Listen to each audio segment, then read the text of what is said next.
Y'all, let me just be real with you. I love teaching y'all about Israel history, biblical history. It's so amazing to me. I love it. This is just kind of so that you guys have a better understanding of Israel as a country and how, it was a country and it had kings, and then it wasn't, and then it was, and then it wasn't. It's very complicated and intricate. So I'm enjoying teaching you guys about that this week. So if you guys have any questions, please let me know.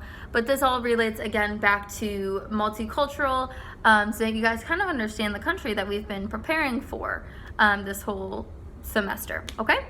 So today we're talking about, that is Monday's sheet, not Wednesday's. Silly me, one moment. So today we're talking about life after the monarchy. It's a very short passage. You've got 3 very easy questions. You can read these over and over again to prepare you for your quiz tomorrow, and you can even use your book for the quiz because this is a lot of information. All right? There was not one consistent ruler over Israel until the Romans entered the picture. So at this point, you have the Romans who are building this great, huge empire. In 63 BC, the Romans took over Israel and most of Mesopotamia. So that whole area, they took over most of it. They created a huge empire, which I just stated.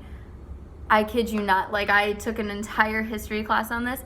They are huge around this time.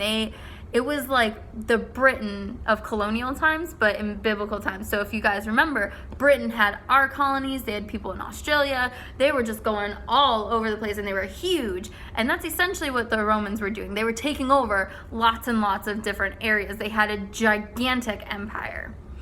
All right? Israel was absorbed into it.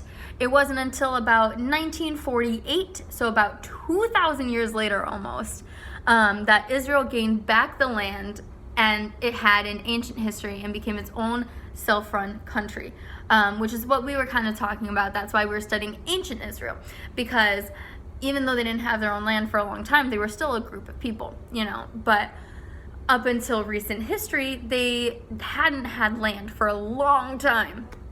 And so now Israel is a country in the Middle East. So you're just answering those questions. Please ask me any questions you have in preparation for tomorrow's quiz.